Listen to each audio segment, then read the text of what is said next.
Hello friends, हम कक्षा 10वीं की विज्ञान एनसीईआरटी के अभ्यास के प्रश्नों को हल कर रहे हैं। पिछले वीडियो में हमने कुछ क्वेश्चनों को सॉल्व किया था।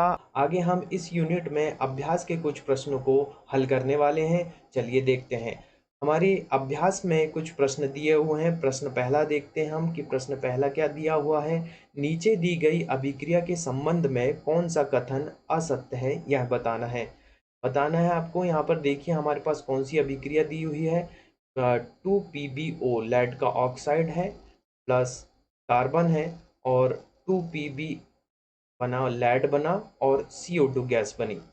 तो इस अभिक्रिया में हमें बताना है कि कौन सा कथन असत्य है। पहला कथन देखते हैं कि पहला कथन बता रहा है कि सीसा अपचयित हो रहा है और दूसरा बता रहा है कि क्या कार्बन डाइऑक्साइड उपचयित हो रहा है। तीसरा ऑप्शन है कि कार्बन अपचयित हो रहा है और चौथा ऑप्शन है कि लेड ऑक्साइड अपचयित हो रहा है। उत्तर में देख लेते हैं हम, उत्तर में क्या दिया हुआ है हमारे पास। पहला जो ऑप्शन बता रहा है उत्तर में, एक ए और बी, दूसरा ए और सी, तीसरा ए बी एवं सी और चौथा है सभी। इसमें हमें कुछ समीक्षाएं करने हैं। पहला बता रहा है कि सीसा अपचयित हो रहा है, यह कथन सत्य है। दूसरा दिया हुआ है कार्बन डाइऑक्साइड उपचयित हो रहा है, यह कथन असत्य है। तीसरा है कि कार्बन अपचयित हो रहा है, यह कथन सत्य है। और चौथा है लेड ऑक्साइड अपचयित हो रहा है, यह कथन असत्य है। तो देखिए दोस्तों, इस समीक्षा में जो पहला वाला है ए और सी, ये दोनों कथन सत्य हैं, बाकी दो कथन जो है हमारे असत्य हैं। इसलिए इस प्रश्न का जो उत्तर होगा वो दूसरा होगा। क्या इस प्रश्न का उत्तर कि ए और सी कथन सत्य हैं। चलिए प्रश्न दूसरा देखते हैं। हमारे पास प्रश्न दूसरा क्या दिया हुआ है। हमारे पास एक अभिक्रिया दी हुई है। इसमें बताना है कि यह अभिक्रिया किस प्रकार की है।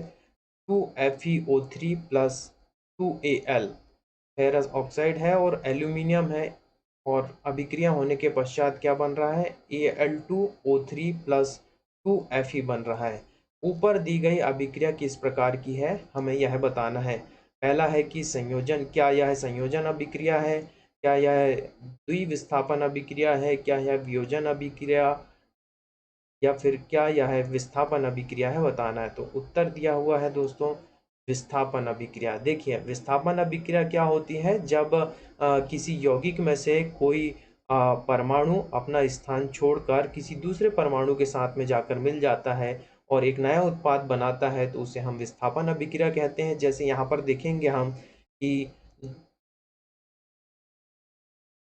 जो Fe2O3 है, Fe2O3 जो है, इसमें से जो ऑक्सीजन है O3 जो यहाँ पर दिखाई दे रहा है आपको, ऑक्सीजन जो है वो एल्यूमिनियम के साथ मिलकर क्या बना रहा है, Al2O3 बना रहा है और जो Fe से अलग हो जा रहा है। तो यहाँ पर ऑक्सीजन जो है इसका विस्थापन हो गया, इसलिए यह अभिक्रिया किस प्रकार की है, विस्थापन अभिक्रिया है। अगला क्वेश्चन देखते हैं हम, क्वेश्चन नंबर तीसरा क्वेश्चन दिया हुआ है कि लौह चूर्ण पर तनु हाइड्रोक्लोरिक अम्ल डालने से क्या होता है, सही उत्तर पर निशान लगाएं। जो लोहे का चूर्ण है उस पर तनु हाइड्रोक्लोरिक अम्ल डालेंगे तो क्या होगा। पहला ऑप्शन दिया हुआ है हमारे पास ये वाला, क्या दिया हुआ है कि हाइड्रोजन गैस और एवं आयरन क्लोराइड बनता है। दूसरा है कि क्लोरीन गैस एवं आयरन हाइड्रोक्लोराइड बनता है। तीसरा है कि कोई अभिक्रिया नहीं होती और चौथा ऑप्शन दिया हुआ है आयरन लवण एवं जल बनता है। इसका सही उत्तर है दोस्तों हाइड्रोजन गैस एवं आयरन क्लोराइड बनता है। तो ये वाला जो है इसका बिल्कुल सही उत्तर है। आइए हम अगला क्वेश्चन देखते हैं। प्रश्न चौथा है हमारे पास, संतुलित रासायनिक समीकरण क्या है, रासायनिक समीकरण को संतुलित करना क्यों आवश्यक है। हमें बताना है कि संतुलित रासायनिक समीकरण क्या होते हैं एवं रासायनिक समीकरण को संतुलित करना क्यों आवश्यक है। उत्तर देखते हैं इसका। जब अभिकारक और उत्पाद दोनों तरफ के तत्वों के परमाणुओं की संख्या समान हो तो ऐसे समीकरण को हम संतुलित समीकरण, रासायनिक समीकरण कहते हैं। क्या बोल रहा है कि जब अभिकारक और उत्पाद दोनों तरफ के परमाणुओं की संख्या समान हो तो ऐसे समीकरण को हम संतुलित रासायनिक समीकरण कहते हैं। द्रव्यमान संरक्षण के नियम को संतुष्ट करने के लिए रासायनिक समीकरण को संतुलित किया जाता है। देखिए, मैं आपको एक उदाहरण बता देता हूँ। जैसे उदाहरण हम लेते हैं नाइट्रोजन N2 प्लस 3H2 का। यहाँ पर नाइट्रोजन और हाइड्रोजन दोनों आपस में अभिक्रिया करते हैं। देखिए, नाइट्रोजन के यहाँ पर कितने परमाणु हैं? 2 परमाणु हैं। मैं पेन का कलर चेंज कर देता हूँ। देखिए, नाइट्रोजन के कितने परमाणु हैं? यहाँ पर 2 परमाणु हैं। और हाइड्रोजन के जो है वो 3 और 2, मतलब हम कुल मिला के कह सकते हैं 6 परमाणु। दोनों मिलकर अभिक्रिया में क्या बनाएंगे? 2NH3 बनाएंगे।